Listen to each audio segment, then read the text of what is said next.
हमारे चैनल को सब्सक्राइब करें और बेल आइकन को दबाना ना भूलें। माता रमाबाई को खोया, अपना पूरा जीवन जलाकर हमारे जीवन में प्रकाश पैदा किया, हमारे हजारों साल की गुलामी तोड़ी, हमारे पढ़ने लिखने के रास्ते बनाए, हमारे लिए रिजर्वेशन की व्यवस्था की, सरकारी नौकरियों में आने के रास्ते बनाए, कि हमारे दलित पिछड़े आदिवासी समाज के 99% लोग अपने बच्चों की प्रोफेशनल कोर्सेज का खर्चा नहीं उठा सकते। यानी आपके बच्चे अगर इंजीनियरिंग कॉलेज में सेलेक्ट हो जाते हैं, एंट्रेंस एग्जाम पास कर देते हैं, सरकारी में नंबर आता है, तो वहां भी 4 साल का इंजीनियरिंग का कोर्स करने के लिए हमारे बच्चों को कम से कम 12 से 15 लाख रुपया चाहिए। अगर नेशनल लॉ यूनिवर्सिटी में आपके बच्चे का सिलेक्शन हो जाता है तो 5 साल का कोर्स करने के लिए लगभग 15 लाख रुपया चाहिए। अगर आपका बच्चा मैनेजमेंट में सेलेक्ट होता है, कैट पास करता है, आईआईएम में सिलेक्शन, आईआईएम में एमबीए के लिए सिलेक्शन होता है, तो 1 साल का 22 लाख, 2 साल का लगभग 44 लाख कम से कम खर्चा चाहिए। तो क्या हमारे बच्चे, हमारे परिवार के लोग इतना खर्चा उठा के अपने बच्चों को पढ़ा सकते हैं क्या?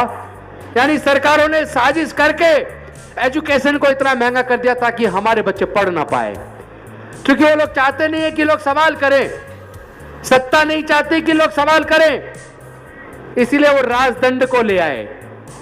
चोल साम्राज्य के बारे में इतिहास में पढ़िए, कितना क्रूर साम्राज्य था। चोल साम्राज्य में जातिवादी मानसिकता के तहत हमारे लोगों को कितना उत्पीड़न किया जाता था। नई संसद के अंदर वो राजदंड स्थापित करना, यानी कि भारत में डॉक्टर बाबा साहेब अंबेडकर के संविधान को खत्म करके, प्रजातंत्र को खत्म करके, ये लोग देश के ऊपर दोबारा से राजतंत्र थोपना चाहते हैं। ये चाहते हैं कि आपके आने वाले बच्चे फिर से गुलाम बन जाएं। मैं आप सबसे पूछना चाहता हूं, क्या आप अपने बच्चों को फिर से गुलाम देखना चाहते हो? नहीं देखना चाहते ना, तो इस लड़ाई को लड़ना होगा, इस लड़ाई को लड़ना होगा। एक तरफ इन्होंने एजुकेशन को महंगा करके पढ़ाई छीन ली, दूसरी तरफ सरकारी संस्थानों को प्राइवेटाइज करके इन्होंने एक एक करके सारे सरकारी संस्थान प्राइवेटाइज कर दिए, और जो सरकारी संस्थान प्राइवेटाइज हो गया वहां आपका रिजर्वेशन खत्म, आपकी नौकरी खत्म। हमें अपनी अर्थव्यवस्था भी तैयार करनी होगी।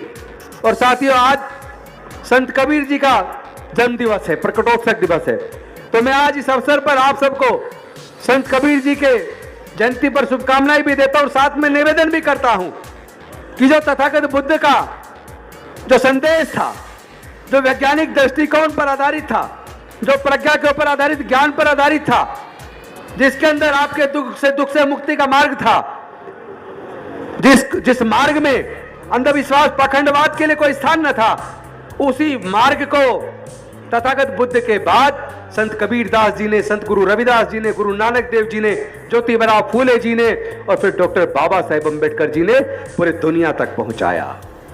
आज आपको वैज्ञानिक दृष्टिकोण अपनाना होगा, अंधविश्वास, पाखंडवाद छोड़ना होगा, अच्छे बुरे का अंतर पैदा करना होगा।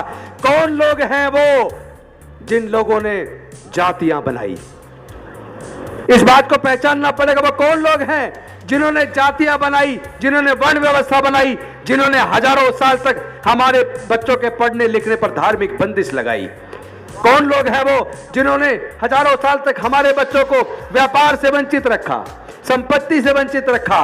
वही लोग इस प्रजातंत्र को खत्म करके, डॉक्टर बाबा साहेब अंबेडकर के संविधान को खत्म करके, जो समता, स्वतंत्रता, बंधुता और न्याय की बात करता है, इंसानियत की बात करता है, जो सबको अधिकार देता है, उस संविधान को खत्म करके ये मनुस्मृति का शासन दोबारा से भारत में थोपना चाहते हैं, फिर से हमारे बच्चों को गुलाम बनाना चाहते हैं। लेकिन मैं बता देना चाहता हूं इन सत्ताधारी लोगों को, आप चिंता मत कीजिए, ये बहुजन समाज तैयार हो गया है, ये बहुजन समाज तैयार हो गया है। हमारे रगों के अंदर डॉक्टर बाबा साहब अंबेडकर का खून है, संत गुरु रविदास का खून है, ज्योतिबराव फूले का खून है, कर्पूरी ठाकुर का खून है, रामस्वरूप वर्मा जी का खून है।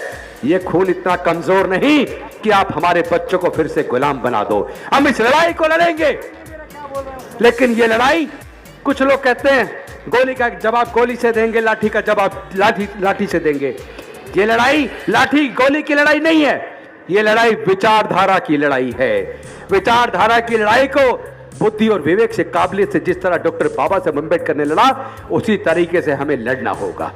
इस लड़ाई को लड़ना होगा और इस लड़ाई को जीतना भी है। इसका रास्ता तथागत बुद्ध से होकर शुरू होता है और डॉक्टर बाबा साहब से होते हुए माननीय कांशीराम साहब तक जाता है। लेकिन हमसे गलती क्या हुई? हमसे गलती ये हुई कि हमने डॉक्टर बाबा साहब अम्बेडकर को भी आधा पढ़ा, हमने माननीय कांशीराम साहब को भी आधा पढ़ा। हमने इतना तो पढ़ लिया, उन्होंने कहा था कि ये राजनीति वो मास्टर की है जो सारे ताले खोलती है, और उसके बाद जो कहा वो पढ़ाई नहीं, कान बंद कर लिए और सत्ता की वो जो चाबी थी मास्टर की उसके पीछे लग गए। मैं पूछना चाहता हूं, उस चाबी तो आपके हाथ में आ गई थी ना, सत्ता तो आपके पास आ गई थी ना, लेकिन सत्ता को आप बचा के तो नहीं रख पाए। आप समाज के लिए जो कर सकते थे वो रास्ता बन सकता था, लेकिन वो सत्ता आपके साथ में सुरक्षित नहीं रह पाई। उसका कारण है क्योंकि डॉक्टर बाबा साहब अम्बेडकर जी ने और माननीय कांशीराम साहब ने यह भी कहा था, जिसकी सामाजिक शक्ति मजबूत होती है उसकी राजनीति मजबूत होती है। हमने सामाजिक शक्ति को मजबूत नहीं किया, हमने सामाजिक शक्ति का निर्माण नहीं किया, सीधे राजनीतिक शक्ति वो मास्टर की पकड़ ली। वो मास्टर की इतनी ज्यादा पावरफुल, इतनी ताकतवर है, उसमें इतना ज्यादा वजन है कि कोई भी व्यक्ति जो उस मास्टर की को पकड़ता है, वो उस मास्टर की को समाज की इच्छा से घुमाने की बजाय खुद उस मास्टर की इच्छा से उल्टा उल्टा घूमना शुरू हो जाता है। आप सोचो, आज अगर प्रधानमंत्री जी को आरएसएस कहे कि मोदी जी इस्तीफा दो, वो इस्तीफा देंगे या नहीं देंगे?